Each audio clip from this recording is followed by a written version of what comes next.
Hello, everybody. I'm Keith Kirkpatrick, Research Director with the Futurum Group, and I'd like to welcome you to Enterprising Insights. It's our weekly podcast that explores the latest developments in the enterprise software market and the technologies that underpin these platforms, applications, and tools. This week, I'd like to introduce two co-hosts for this special episode of Enterprising Insights. Today, we have Craig Durr, Research Director for Collaboration, and Sherril Hanson, Senior Analyst for CX, both with the Futurum Group.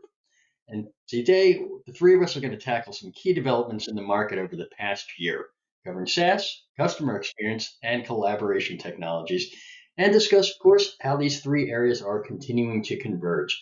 Then, to close out the show and the year, we're going to close out with our Rant or Rave segment, where the three of us will get a chance to rant or rave about the good and the bad that we've seen in the market. So, welcome to the show, Craig and Sherril. Good to be here. Great. Can we just go to the rant and rave, or should we? I'm sorry. No, Usually my favorite part. Okay. But we'll Right? wait. We'll wait. It's wait like for this. the We end there. gotta wait. Okay. Yes. So let's get into our first topic here, which of course is AI. You can't talk about 2023 without talking about AI. So why don't we just start out in terms of talking about, where have you seen it being deployed well in your own specific coverage area? And we can talk about in terms of general technology or within specific products. Craig, why don't we start with you? Yeah, thanks. Hey, by the way, thanks for having me here. This is pretty exciting here. This is we've got 3 time zones here, which is a lot of fun. So Yeah. I'm still having a cup of coffee. Yeah. So AI, one of the ways it was explained to me by a CTO at a company was he believes, and I agree with him, that AI in meetings is one of the first applications we saw in the business environment. The idea of using AI for meeting summaries, for catch me up and things like that. I should say he framed it as one of the most practical use cases on a daily workflow beyond the generative AI. Now you can debate back and forth, but I do see that's where it's taking place. If I look at major vendors such as Microsoft Teams with Copilot, Google with Bard, and now with Gemini behind it, Zoom has AI Companion, and other players out there. WebEx has their AI assistant. They all are doing a good job of helping to create moments of freedom within a meeting. And by that, what I see that I really enjoy is we can finish up a meeting, and if it's enabled properly, we all can sharing a meeting summary, which kind of gives us an idea of what we talked about, which helps minimize the distractions of taking notes. So that's one of the places I think I've seen it deployed well. I've also seen it along that same lines deployed well in the catch me up option, which is really interesting. I've seen WebEx do it, and they've done it nicely as well in deployment, which is through the AI bot chat. Simply type catch me up, what's going on, and you get some meeting summaries. Now, the one thing I will say, there's 2 cautionary notes I have about this. I do believe we are still in the learning curve, and I can look at earlier meeting summaries that I've done with some of these vendors and question some of the points they made, but I see how it's getting better over time, which I think is accepted in the market right now.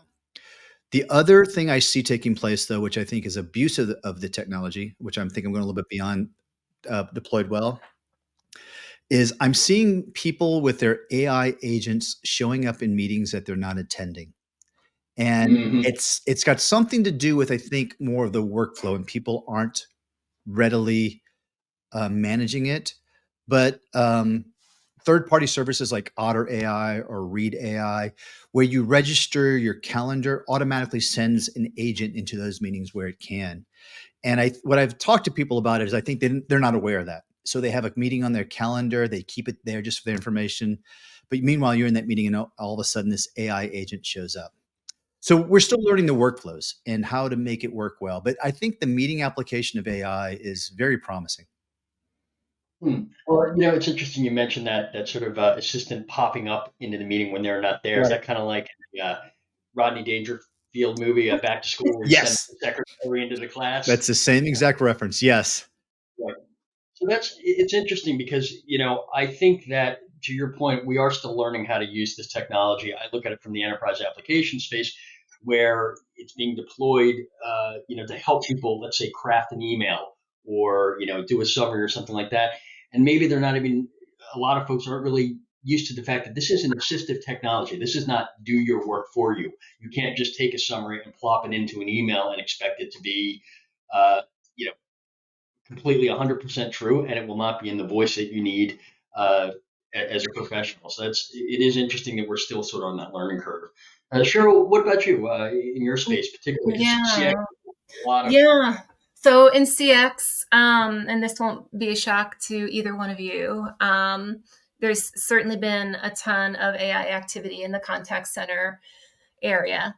And, all the likely players making announcements, particularly over the past, 6 to 8 months about putting, AI throughout their platform. And, one of the things that I have found interesting over the past year is that it's being used not just with an eye towards the customer experience, but with an eye on the agent experience.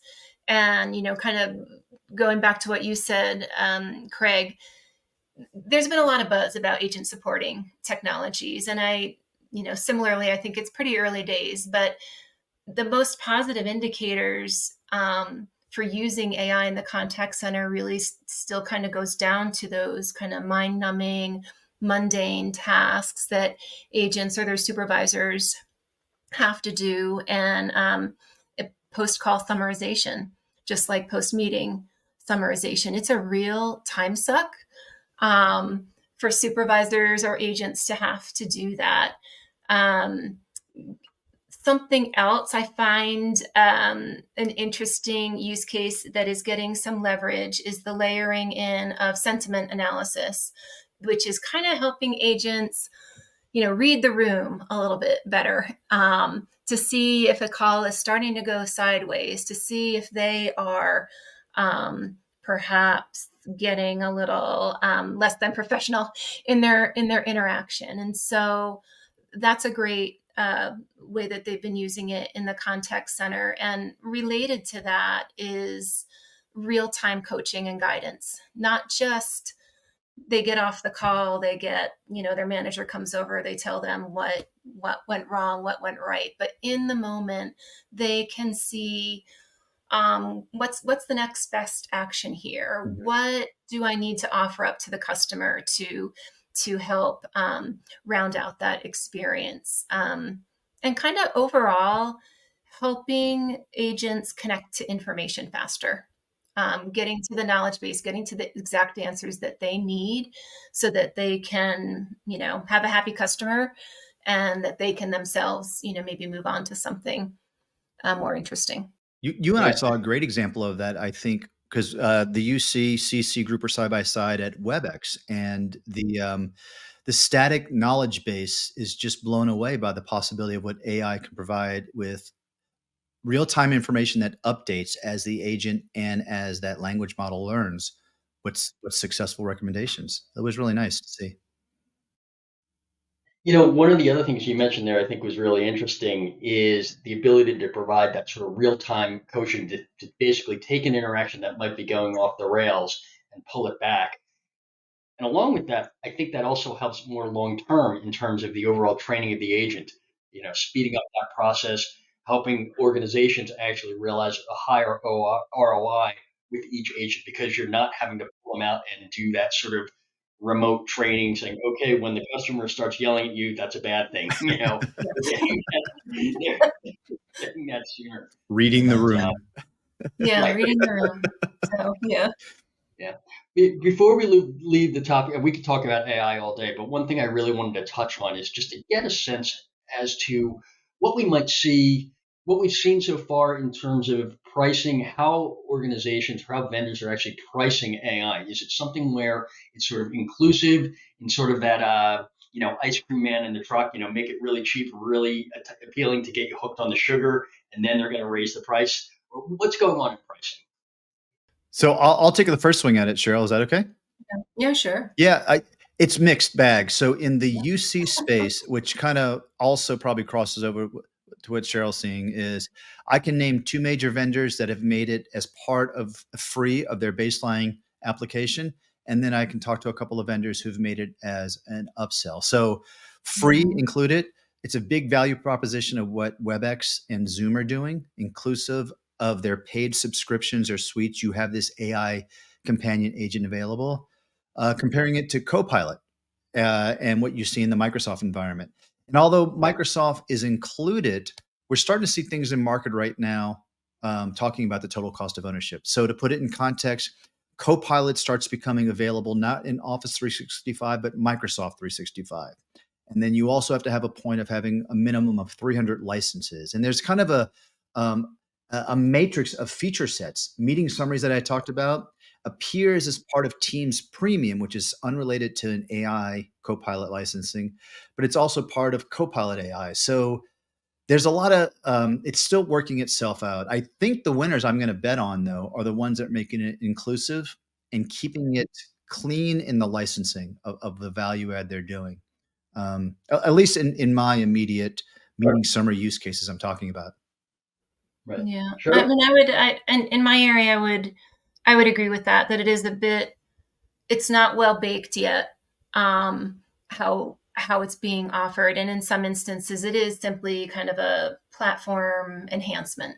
And then in others, there might be costs involved in deploying a particular type of bot or conversational assistant. I have seen some kind of coming up with packages and tiered pricing, and I haven't really dug into this 100% yet, but Zoom actually just did come out with some tiered pricing plans for their contact center offering, and their premium top tier plan does have things like the Zoom AI expert assist, and then there's a mid-tier plan and a lower tier plan. So as Keith, as you said, it's still a bit all over the place, and we'll probably, if we have this conversation again next year, we'll see a lot of change in what we're seeing right now. What about for yourself, Keith? I mean, you have a broad area of coverage, but in the context of enterprise applications, what are you seeing as working well? Well, I think, like both of you and the vendors that I've spoken with, they've taken the approach of let's, for a lot of enterprise users, it's, let's pick a price point, 25, 30 bucks a month per user. Let's see where that goes, because they're not entirely sure. They're kind of stuck between two different things. One is they want customers to use this technology. They're not going to eventually buy or really get hooked on it unless people have experienced, having a good experience with it. And the only way you have a good experience with it is to start using it. On the flip side, this is expensive technology. Generative AI, it's expensive. If you think of just the multiples of, let's say 1,000 or 10,000 employees using it every day, 8 hours a day, you look at the compute costs, that's not cheap. They cannot be underwater on this technology from a cost perspective. I talked to a couple vendors today who said, look, in 2024, we may be changing. There seems to be a shift or a slow shift to consumption-based pricing. And then the real trick is going to be, how do you basically attach that to the value delivered? And that is, that's going to be a challenge for a lot of vendors, because, very low hanging fruit, you can sort of go, okay, yeah, it's neat, but you really have to look and see, okay, organizationally, I've, I've deflected X number of interactions at a cost of however many FTEs or what have you, or I've been able to save this amount of time, or, looking more broadly across organizational workflows, I've been able to cut out these costs. So we're still in a very early, situation, but I do think, though, that from an enterprise application perspective, for now, they're still going to be pricing that as a premium, because they will be able to show some pretty big organizational benefits. Yeah. So, but yeah, it's interesting. I think with AI, it's, we're still in pretty much a wait and see kind of mode. But why don't we move a little bit, beyond, obviously AI has dominated the conversation here, but I'm just curious if you've seen any other sort of enhancements to products or services that, aren't necessarily focused on AI. I mean, maybe they're informed or maybe they're powered by it, but it's not sort of the, AI in a big blinking lights. Yeah, I mean, and again, this might be a little bit powered by AI, but a general thing that I wanted to touch on is just kind of the general smoothing out of omni-channel interactions and self-service. And, companies have, of course, been going at this for years, but I do feel like this year there's been just a bit more focus on the bridge points between channel jumping, and being able to not just that, but to just do 100% self-service. A bit related to that is I've seen increased use of video in either contact center types of solutions as well as other parts of the CX chain. And for service that could help save a truck rollout and save the company money, could make for a happier customer because they don't have to wait for a service person to come. And maybe I'm just like warm to this topic because I live with like a family of MacGyvers who feel like they can fix everything themselves. And they're like constantly on YouTube, like trying to figure out like how to fix the hatchback of their truck. Like this could save, this could make for a great customer experience for people and save companies money. And not just the support channel, but I've also seen it in a different part of the customer experience tech stack, which is feedback and customer feedback, and being able to offer people not just a flat survey, but to give some video feedback. And companies can get so much more information from that, hearing tone of voice, seeing facial expressions, that it really opens up a much broader view of what their experience was like. Yeah. Well, hopefully they start to roll more of that out, because we've all had those pretty horrible, just voice only interactions with customer support where they don't seem to understand you and you don't understand them. Right. Yeah. What about you, Craig? So looking at the holistic area of workplace collaboration, I think in the last year, actually it's been about the last 18 months, we've been tracking this idea of how people are managing the hybrid work models. And it's an overused word, but people coming and working in person as well as remotely and making the friction points less. One of the things that we've been looking at is what I dub workplace experience platforms. These are those software applications that help you. Starts up with some basic ideas like reserving a room or reserving a desk in a shared desk environment. But then it continues to add upon that by sharing information so that, for example, I might know, if you choose to share it, that Keith's going in the office, that Sherril's going in the office, and you're both sitting on the second floor. And since we work together, I may want to book my desk next to that. Or it might be information that also is working in terms of visitor management. Now that we have people in and out, notifying people coming in, and it continues to go up this Maslow hierarchy of adding value, of transforming us from just being efficient to actually making this workplace collaboration kind of a strategic advantage, to the point that as a manager, I can start seeing patterns and understand what's going on around the groups that I manage. So the enhancements that I'm seeing is this idea of helping to manage both the physical time working together as well as the virtual time working together as well. And what you see that taking place is there's a lot of independent software vendors out there doing it. People like, I'll name some names, Robin, Eptura, Humley.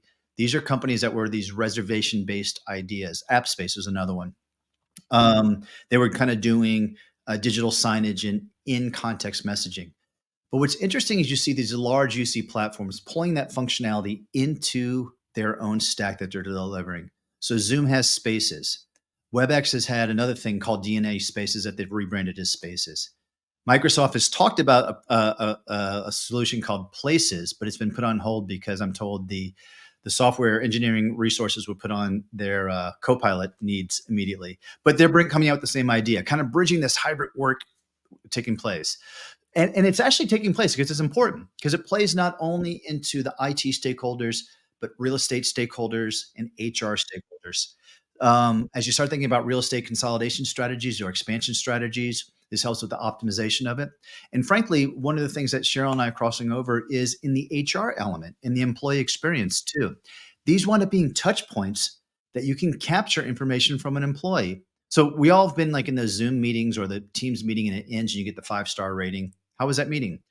But that same Right. concept by these software platforms has been expanded to, was that desk, did it have the technology that you needed? What was the service like for you that day in the office? Did you find parking? And so you can start collecting this information that helps feed insights into employee experience, which holistically is that workplace collaboration story again. So it's kind of it's a really exciting bit of technology because there's a lot of awesome data for people to harvest there. I'm really excited about that. And some people are just on the leading edge of really taking advantage of that, which is exciting. Yeah, you mentioned a really interesting point that kind of, plays with something I've been seeing in the enterprise application space, which is this idea, this sort of platformization of everything, where these vendors want to really pull in a lot of disparate functionality, become sort of that whole platform that can provide everything. Because, and I'm going to break my own rule here, but I'll, mention one of the main reasons is organizations are really trying to deploy AI across the entire organization, across all of all of the different workflows. And yeah, Yeah. exactly. And I think it is something that is interesting. We're seeing it, a number of different platforms out there are saying, look, the tech stack has gotten just Yeah. incredibly bloated, and integration is a pain in the neck, and you're spending more time working out integration issues than you are actually doing the work. And I think that's something that we're going to continue to see throughout 2024 is this, Yeah. desire for consolidation. Yeah, and that platformization is underlying that. Adobe is a great example, I think, that's doing that. You and I touch base when they have Adobe Connect, which is a element of communications, but I can see how they do that communications element into some of those other shared applications of collaboration. But I think that besides the platformization, to me, if I were to take it back a step back, it's just almost esoteric idea of how these companies are trying to blend the physical working environments and the virtual working environments. That's the friction points they're trying to end up. First, you have buzzwords like hybrid work, meeting equity, and then there's AI that plays into all that to help break that down. It's pretty exciting. I think there's a lot of good functionality taking place, and a lot of deployments in taking happening. I think what's interesting though is I think the technology curve, the feature curve, and the adoption curve are not catching up. We're waiting for the market to really understand, oh, I can really leverage this information to know when Keith and Sherril are in the office. Oh, I can really leverage this thing to know when my team's going to come in or when's the best time to schedule an all hands in person, things like that. So it's catching up. But that's, I think, the path I see. So that leads us into the sort of final question for this afternoon, which is, I think, something that is actually bigger than any technology, and that's really about messaging. What are the vendors doing in terms of messaging with their product? I mean, is it, feature sets? Is it something else? I mean, because I know from my perspective, I've been sitting in all of these, product briefings and analyst days, and a lot of it's all about feature set, feature set, feature set. And one thing that I've been trying to convey to them is features are great, but everyone's going to be doing this leapfrogging in terms of one's going to be superior one week, one's going to be superior the next week. Really, you need to compete on something else. And I know that in a couple of conversations I had, they do sort of get that they need to start talking about things like time to value. They need to talk about, their skill with, playing nicely in the sandbox, all of that kind of stuff. But I do feel like there is still a disconnect because we're in that sort of hype period of, ooh, I've come out with the latest shiny new object. Thoughts on that? Sherril, do you want to finish up? Yeah, this is something I think Craig and I spoke about once, that when you are speaking to technology vendors and going to conferences, there's usually like this slide of like 600 new features that are, in like 8-point font and of what's coming out. And you can kind of feel in the room, people are a bit almost overwhelmed by it all. And how are they going to roll it out? And do they need this? And so I find in my space that vendors need to do a little bit better job on what is the problem being solved, rather than the list of features. Map it out, show it in black and white. What is this feature going to do for you and your organization? And also, how does that tie into ROI? How is this going to, and I see this a lot in employee experience, and Craig, it's basically like you said, there's so much technology out there. Mm-hmm. It's not quite the adoption hasn't caught up yet, and when it is adopted, the culture and the strategy and the mindset hasn't quite caught up yet to keep it moving forward. Right. And so I guess, I would say that I am seeing a little work to be done in that area. I am seeing that I think companies are being very thoughtful about their partnerships and integrations. And, I'll give an example. Recently, Genesis and Salesforce kind of deepened a partnership that they had. And so that, the Genesis contact center and workforce engagement management is going to now be able to tie into the Salesforce Service Cloud. And that data between those two big systems are going to be able to be shared. I mean, at the end of the day, it's making, how is it going to make someone's job easier? Right. And get the data that they need, get the picture of the customer that they need so that they can, get that good customer experience, support the employees in their employee experience. And I think we're going to see more of that. How do we combine best of breed together to make things easier for people? A lot of feature set stuff, but I'm starting to see a little more about, um, you know, linking some of these features to real outcomes. And a lot of the outcomes are not just, I'm not talking about sort of, okay, you know, you use generative AI and you can summarize a meeting. That's great. There's certainly some ROI there, but really when we start to see actual benefits of across an entire workflow or an entire process, um, that's where you start to see sort of almost an exponential benefit. But it's harder to convey that story because a lot of times the vendors are only using a very small piece, or their software is only in a very small area within a process. So it's harder to convey that, a real value across the entire organization, or across the entire workflow. But it's coming. I think, my advice to clients is to really play up how they're a part of that, because ultimately that's what's going to actually generate ROI. That's what's actually going to make a meaningful change in the way that you're doing business. And then to tie it back into what you're saying, Sherril, you do this, you make the employees' jobs easier, less friction, less frustrating.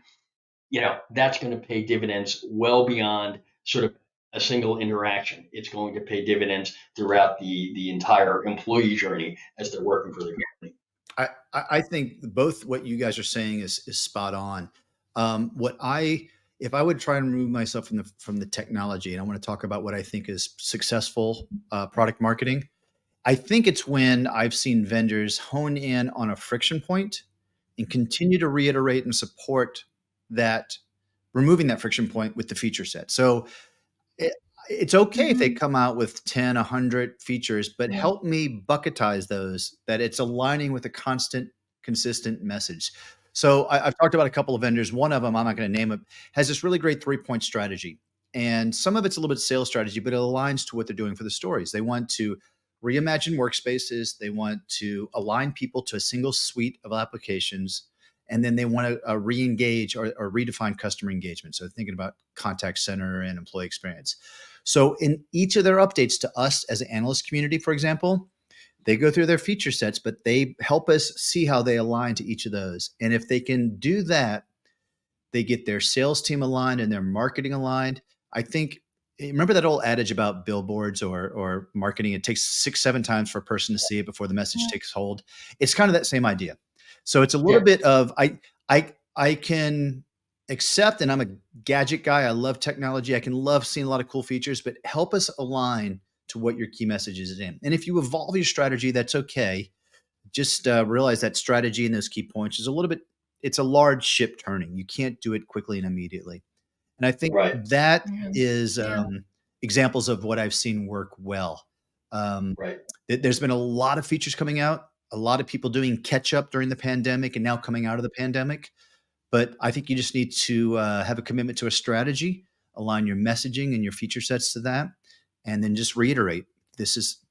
I'm supporting message A, message B, message C with this activity. And Craig, you're finding some of these companies are doing that well or starting to do it well? I think there's a couple. I've already highlighted a couple in their conversations. I think I'm repeating someone that I think have had a great year. Zoom is doing a great job of doing that. WebEx is doing a great job as well too. Microsoft is going to probably call me up because I think they've got a very robust feature set, and I love what they're doing in the team space, as well as how it rolls into how the pilots are playing into the co-pilots are playing into it. But they've had so much in this last year that I think they're at risk of being confusing. And I kind of gave you an insight in terms of the licensing. It's a lot of cross matrices right now, everything from E3 to E5 licenses before. So now where do you get the feature sets and what's the core message? Right. I think they'll get this aligned and get it cleaned up. But coming out of Ignite, which was a couple of months ago, it's probably like the same as AWS reInvent. I mean, there was like 1,000 announcements, and you have to kind of sift through them to understand what they're supporting. There's a lot going on. Right. So Craig, is that your rant, or you want another shot at another rant? No, I got another one. Don't worry about that. I've been saving this one here. Okay. Well, here, Sherril, why don't we go to the rant and raves, because I know that you always have something to highlight. Well, Craig, to keep you on your toes, I'm going to rave. All right. I mean, what? I know. I have two small raves for this one. And one is a bit related, Craig, to what you mentioned. My small rave is the increased focus on employee digital experience. And that might be looked at as maybe a softer part of an employee journey, but it's that day-to-day interaction with your technology. And in many cases, your dozens and dozens of technologies that can kind of make or break your experience. And so I feel like that is definitely getting some more attention, and it should. It can really, it's tied to employee dissatisfaction, low engagement, the enormous amount of Gen Z kids, people, young adults that I've got two of myself coming into the workforce that are used to having very consumer grade experiences in their day to day. And then my other very small rave is kind of the acceleration focus on agent experience. And there's some really interesting products that are out or coming out that can help gauge burnout before it happens. WebEx has something, I think, coming out of first quarter related to that. And there's been some partnerships with, wellness apps, Thrive Global, that helps contact center agents take a little break, get a little reset between interactions. So I'm going to give that a rave. I like it. Nice. Oh, you're doing a really charitable holiday spirit there with it's the holiday spirit upon me. Yeah. Greg? I don't know. Should I start off with the rant or the rave? What does the audience want to hear here first? Oh, let's hear another rave, and then you can rant. Okay. Okay. Yeah. Let's leave them wanting to find out where I live and deliver a piece of coal in my stocking this year. Okay. So I'm actually going to play off of Sherril, and I've mentioned this on some other forecast predictions that I've talked about. I like looking at the human side where technology touches people, employees, for this collaboration element. And my rave is I am actually finding people, vendors, and then therefore enterprises, customers, are starting to use a magic word, which is culture. I love the fact that we have these companies trying to create this idea, whether it plays off an employee experience or workplace collaboration, but they're working on the idea of culture. And the way I like to say it is we've kind of had this in the past, but a lot of times we've been doing it wrong. We have an executive that says we have culture and go do culture. It's my value statement, and it doesn't work. And what I've said multiple times when I have a chance to talk to audience, culture is not the words on the wall. It's not the values that you say that we're dedicated, customer centric. Culture is not the words, it's not the beliefs, it's the behavior. And more importantly, it's the group behavior. And Hmm. it's not the executives set the standards, set an example, but it's got to be down to the employees doing the same thing. I show up to a meeting on time. I'm considerate towards customers in a certain way. I have this element of follow up. These behaviors are culture, and the technology supports that. So what I like, my rave is I'm seeing multiple companies in terms of their technology roadmap that they're delivering, bringing technology to bear to help support culture. Zoom has brought in and acquired WorkVivo, which is an employee experience as well, which kind of helps again create with some internal communications. I had the rare chance, standing in for Sherril, to go to a conference with a HR technology vendor, and it was really insightful watching how these guys were interacting. And here I was, kind of the communications UC expert, looking at this, and it was very helpful to see these worlds and how they view each other and collaborate. So my rant, I'm sorry, my rave is that I'm excited about culture being taken serious, and people are trying to align technology and their implications of it to help support that going forward. Great. Any rant that you have? Oh, yes, yes, yes. Up your shoulder? So this is one that I also kind of shared with some people, and so I'm gonna keep going with it. I love that in the space of unified communications, people have broken down barriers about interoperability between meetings, between video platforms. You see Teams able to communicate with Zoom, you see WebEx and Google and things like that. That is awesome. But I happen to work every day in multiple messaging applications, like many of you do as well too. I right now have Slack open, I have WebEx open, and I'll have messages on Zoom. My rant is, I know it's out there, the capability, but I need somebody to help unify that messaging experience across these different platforms. And in, not even being a third party application, but the ability for me to pull in you native to Hmm. whatever platform you're using, Teams, and make it part of the communications that you see the history that I choose to share with you within that chat thread. That, it doesn't matter whether I'm primarily in Zoom or WebEx or you're in Teams, but somehow there's a unification opportunity there. And I find it frustrating. It's a point of friction in my workday when I need to change messaging platforms or move information back and forth that isn't natural. So that's my Hmm. rant, and it's my wish, my Christmas wish for the industry out there to please just deliver to me a unified messaging experience. Well, maybe that'll happen in 2024. You never know. I never, Yeah. yeah, I've been planting that seed everywhere. So maybe Santa's listening. Who knows? Right. Right. Well, for me, I would just say I'm gonna start off with a rave, which is again a little surprising because normally I'm just complaining all the time. But one thing that I really was pleasantly surprised, particularly over the last quarter, was in my conversations with vendors talking about generative AI, talking about pricing, talking about AI guardrails, all of this kind of stuff, that they were very open and transparent about the fact that they said, we are still learning. We are still trying to figure this out along with our customers, along with regulators, along with everybody. Because really, the one thing I don't want to hear is we've got all this figured out. We're definitely taking the right path.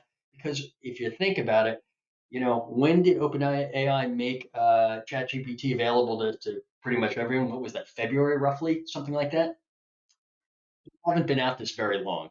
For anyone to come out and say they know everything, you just got to really wonder about what their motivation is or whether they just don't get it. So I am pleasantly surprised, and I will rave about the fact that really, I have not encountered vendors who have said, I know all the answers, I know exactly what I'm doing. To me, it shows that they're willing to listen, they're willing to hopefully evolve their products, their pricing strategies. And I know our colleague Mark Beccu, who is the AI guru, who is talking about, the adults in the AI rumpus room. It sounds like a lot of the large players are in there, and they are being the adults and understanding that they're still learning and trying to do the right thing with AI. So in that respect, I'm certainly going to rave about that. But to close out the show, I will rant a little bit because, and I'm sure the two of you have experienced this. In our line of work, we hear a lot about how organizations are using all of this technology to provide personalized experiences for all of us, and deploying AI to make things seamless.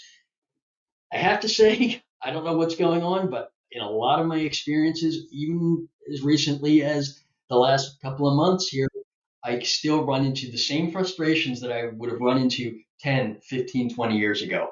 And I'm not one of those people who, never, uses a credit card. Basically, companies have tons of data on me. And what I don't understand is how they're not able to provide these experiences that all of the vendors that we deal with on a daily basis say they can provide. It's a bit of a shock to me. I don't know whether they're falling down on an implementation side of things, or if the vendors aren't helping to pull them along, or what it is. I tend to think it's also a training issue as well. But I just find it hard to believe that in 2023, almost 2024, they still don't know who I am. And some of these customers, I've been a customer for them for, I don't know, 10, 15, 20 years. Google So, Maps is still not recommending the best restaurant for you, is what you're saying? I think it's more than that, but it's an interesting. I think the interesting thing about it, I'm kind of joking about it, is there's just a huge lost opportunity there to really make a great impression, because it's really, there's, the data is out there. Uh, the companies should know how to use it now if they're going to be collecting it. So I don't know if either of you have a thought on that.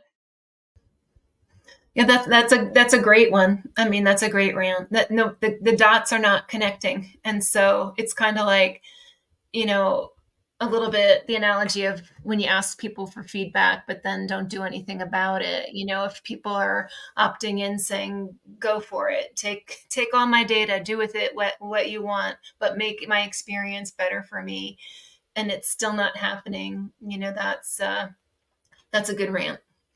So. All right. Well, I want to thank both of you for joining me here on the final episode of Enterprising Insights for 2023. I hope you both have a great holiday. And to everyone out there, thank you very much for tuning in. And be sure to subscribe, rate, and review this podcast on your preferred platform. Thank you very much, and we'll see you next time. See Happy ya. holidays, everybody. Yep, happy holidays.